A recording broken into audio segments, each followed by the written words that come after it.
I'm pretty sure that if I tell you that South Korea and Japan are really high on the global self-dis-living ranking, it won't catch you by surprise. But do you know the reasons behind that? Did you know that Greenland has been surpassing both, at least per capita, since the very first time this ranking was made? We all have at least once wondered how good countries that are highly developed, wealthy, and even envied globally can top on such lists. The situation is so bad that you might have probably heard by this point that Japan has a forest in which people disalive themselves, and they seem to simply be shrugging about it. Like if I were to tell you that some people throw used chew gum to the street. You asked for this video and you got it. Stick around, we're gonna dive deep into all of that. If you take a look at this list, you will instantly notice that it is composed of countries people in the first world refer to as third world. But there you find Lithuania, Greenland, South Korea, and Japan, which are often the kind of countries everyone would like to live in, with beautiful landscapes, growing economies, and where you can leave your bicycle on a random street alone for 3 days, and you know it will be there by the time you come back. Before moving to the East Asian giants, let's address first the absolute king and 100 times consecutive champion of this rank, Greenland. And I will be including Lithuania, since the case is pretty much identical, but on less scale. First, your favorite hobby, mathematics. Lithuania has barely 3 million people. Greenland, a mere 56,000. In places this small, just a few dozen cases can skyrocket the percentages. So that's it, right? Just a statistical fluke. Just one bad year.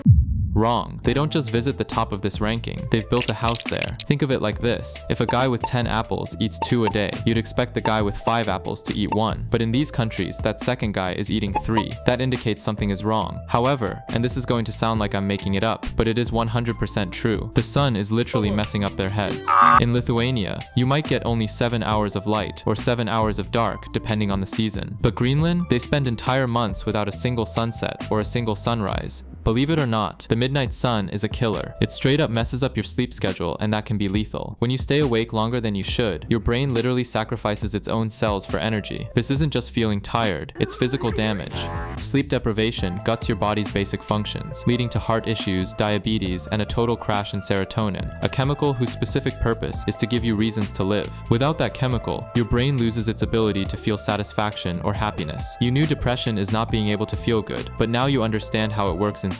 What about the eternal night? Sure, you might sleep, but you'll starve for vitamin D, which is a nutrient you don't get in apples, but you absorb directly from the sun, like a plant. In short, no D vitamin, not being able to properly do a bunch of really basic processes inside your body. Then your brain will be too busy working to supply that, so it won't be producing, you guessed it, serotonin. Just so you know the importance of serotonin, it is responsible for the appropriate regulation of your mood, your sense of satisfaction, your sleep schedule, your appetite, and your sexual functionalities. And you might probably have noticed those things I just mentioned tend to coincide with what usually fails when one is diagnosed with depression. But there's one more thing, isolation. Even with tiny populations, half the people are crammed into one city, the rest dispersed in ghost towns across the frozen tundra. Connecting with others becomes a literal struggle, and here's the truth. Social interaction isn't a hobby or a luxury, it's a biological necessity. It doesn't matter how much of a loner you think you are. Without it, your psyche starts to rot. It isn't like you get nutrients out of interacting, but since you're a really thin and fragile animal who relies on packs to survive, your brain is biologically designed to make you feel desperate for a community at any cost. Otherwise, it will auto-destruct.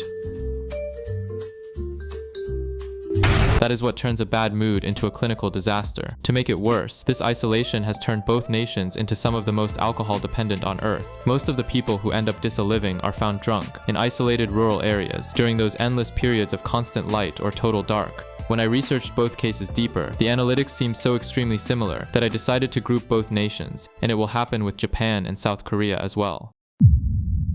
So, are they also dispersed through the country with half a year day and half a year night in Japan and South Korea too? No, both cases are way too different from the European cases, and it has to be with something we've already discussed on this channel several times. If Lithuania and Greenland are a biological nightmare, these two are a social one. On paper, they've won in life. They are rich, safe, and technologically light years ahead, but that success comes with a brutal price tag. In these countries, you don't just live, you compete. From the moment you're born, you're in a race that never ends. Take South Korea. It has the second highest rate of disaliving in the developed world. Why? Because the pressure to be perfect is suffocating. If you don't get into a top university or land a job at a massive corporation like Samsung, you're seen as a failure, not just by society, but by your own family. You have probably seen videos all over the internet where toddlers are playing piano better than you ever will, or they are solving a Rubik cube in seconds. Westerns simply shrug and think of course they do that. They're the smarter race. Has nothing to do with race superiority. It is their parents forcing them into particular classes when they're really little, so they are the smarter kid of the block. That's the level of obsession we're talking about. When your life is a high-stakes competition at 4 years old, imagine the pressure you're carrying by 20.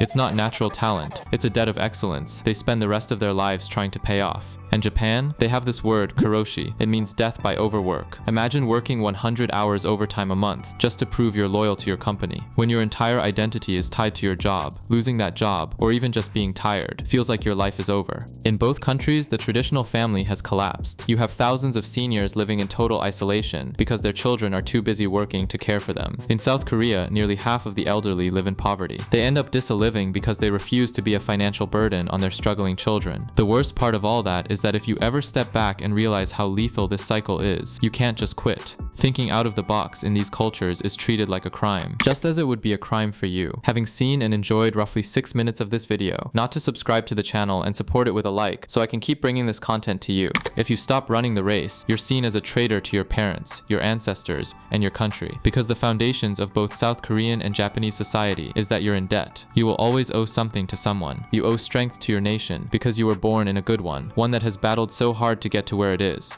You owe loyalty to the company you're working at. They hired and trusted you when they could have chosen someone better. You owe success to your parents, who probably exhausted their lives just so you could have the best university possible, as you will owe your child, which also explains why they don't want to have kids, by the way. Making your people feel like their society is only suffering, and there is not a single way to escape it, is how you trap them into self-disiliving thoughts, and you end up topping this list. Competitiveness is so hard on these two that they seem to also be taking this ranking as a record to beat.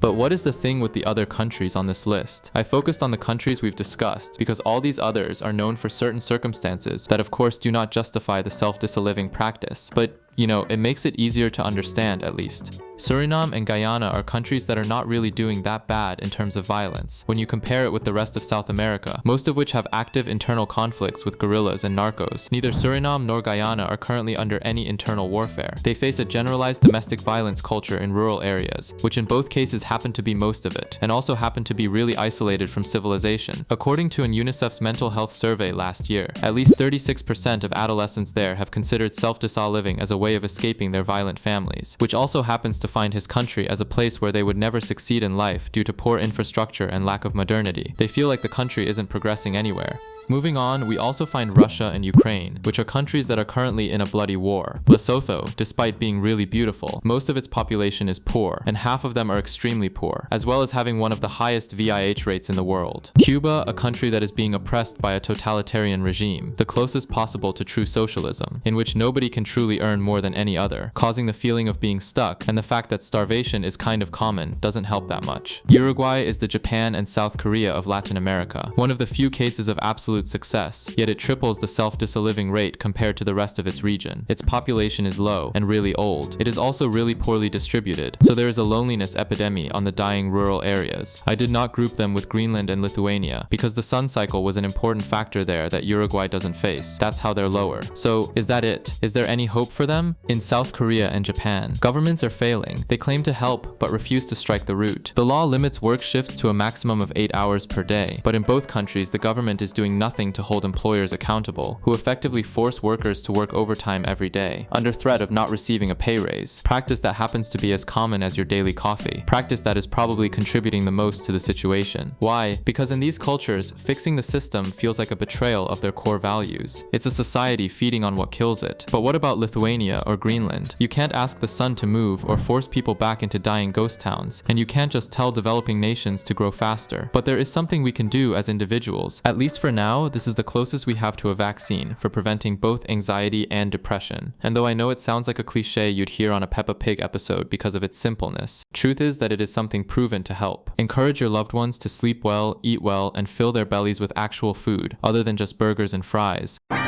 Vary your diet. Get a group of friends who share the same hobbies as you do, rather than just trying to give a good impression to unknown people, and do exercise. Doesn't matter if at home, at a gym, or just running every morning. Move your ass out. Even when a lot of countries do not appear on this list, there is an actual depression and loneliness epidemic on most of the world, and we're only making memes and joking about it instead of fighting back. Seek for help if necessary.